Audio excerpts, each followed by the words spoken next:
ગુજરાતમાં દારૂબંધી હોવા છતાં અત્યારે દારૂની મહેફિલો યથાવત જોવા મળી રહી છે। શિક્ષણના ધામમાં અત્યારે દારૂની પાર્ટી કરતો એક વિડીયો સામે આવ્યો છે, જેમાં પાટણની ઉત્તર ગુજરાત યુનિવર્સિટીમાં બાસ્કેટબોલ મેચ રમવા આવેલા અમુક ખેલાડીઓ દ્વારા દારૂની મહેફિલ માણતા જોવા મળ્યા છે। શું છે સમગ્ર માહિતી, આ રિપોર્ટમાં નજર કરીએ। નમસ્કાર, આપ જોઈ રહ્યા છો લાઈવ 24 ન્યૂઝ। હું છું આપની સાથે નિધિ।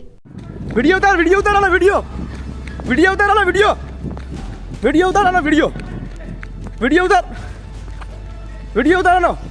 नहीं जा वीडियो उतार गेट बंद कर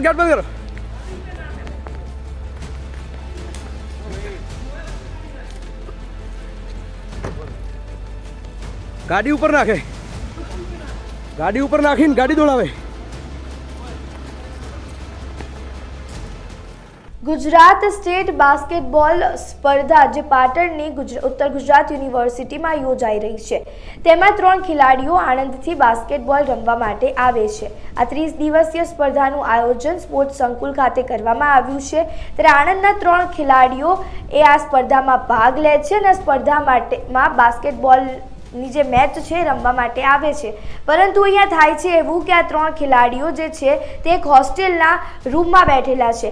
ઉત્તર ગુજરાત યુનિવર્સિટીનું એક હોસ્ટેલ છે કે જે રૂષા હોસ્ટેલ કે જેમાં 3 ખેલાડીઓને એક રૂમ અલોટ કરવામાં આવે છે અને આ 3 ખેલાડીઓ આ રૂમમાં બેસીને દારૂની મહેફિલ માણતો હોય તેવો વિડીયો સામે આવે છે। એક ખેલાડીનો વિડીયો સ્પષ્ટ રીતે તમે જોઈ શકો છો કે સામે આવ્યો છે કે જે દારૂની મહેફિલ માણી રહ્યો છે। રેક્ટર દ્વારા આ 3 ખેલાડીઓને પકડવામાં આવે છે અને તેમની જે તે પોલીસ સ્ટેશનમાં નોંધ કરવામાં આવે છે અને આ 3 ખેલાડીઓને પોલીસ મથકે લઈ જવામાં આવે છે અને તપાસ હાથ ધરવામાં આવે છે।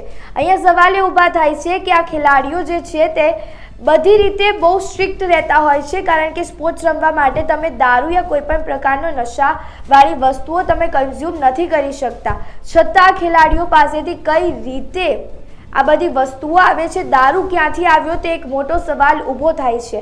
કારણ કે અહીંયા ચેકિંગ પણ કરવામાં આવે છે ખેલાડીઓનું। ગુજરાત સ્ટેટ બાસ્કેટબોલ સ્પર્ધા છે એટલે કે આ સ્ટેટ લેવલની સ્પર્ધા છે। સ્ટેટ લેવલની સ્પર્ધામાં હંમેશા ખેલાડીઓનું ચેકિંગ કરવામાં આવે છે, તેમના પાસે કોઈ કોઈ ઇલીગલ પદાર્થ ના હોય તેનું ચેકિંગ કરવામાં આવે છે, કારણ કે ખેલાડીઓ ઘણી બધી વસ્તુઓ લઈ શકતા હોય છે પોતાનો મનોબળ વધારવા માટે, પોતાની શારીરિક શક્તિ વધારવા માટે। તેના માટે એ લોકો ચેકિંગ કરે છે, છતાં પણ દારૂની બોટલો કઈ રીતે આ વિભાગને ન દેખાય તે એક મોટો સવાલ ઊભો થાય છે। કારણ કે ગુજરાત ડ્રાય સ્ટેટ છે, ગુજરાત એક સંસ્કારી નગરી તરીકે ઓળખાય છે અત્યાર સુધી, પરંતુ જે રીતે ગુજરાતમાં દારૂ અત્યારે ઠેર ઠેર મળી રહ્યો છે, જ્યાં જુઓ તમે ત્યાં ખૂણે ખાંચકે તમને દારૂની ભઠ્ઠીઓ ચાલતી જોવા મળશે જ, અને ગમે ત્યાં વિદેશી દારૂ હોય કે દેશી દારૂ હોય તમને જોવા મળી રહ્યો છે, પકડાઈ રહ્યો છે, છતાં પણ કોઈ પ્રકારની જે સ્ટ્રિક્ટ એક્શન છે તે ગવર્મેન્ટ દ્વારા યા તો તંત્ર દ્વારા જે તે વિભાગના તંત્ર દ્વારા લેવામાં નથી આવી રહ્યું। ગુજરાતને ડ્રાય સ્ટેટ તમે કેમ આપ્યું છે? કારણ કે આ વસ્તુ અહીંયા એ છે કે ગુજરાતમાં દારૂની બંધી છે જે ગાંધીજીએ લગાવવામાં આવી હતી, છતાં પણ અહીંયા દારૂ મળવો એ બહુ મોટી વાત થઈ જાય છે, અને સ્પેશિયલી ખેલાડીઓ પાસેથી મળવું।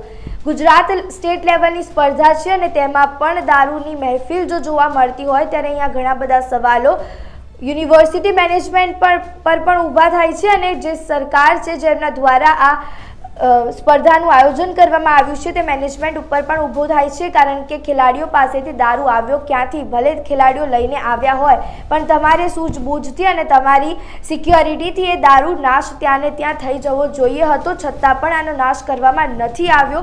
ત્યારે અહીંયા ઘણા બધા સવાલો ઊભા થાય છે। ત્યારે આ કેસના મામલે આગળ શું વિગતો આવે છે તે અમે તમને જણાવતા રહીશું। નમસ્કાર।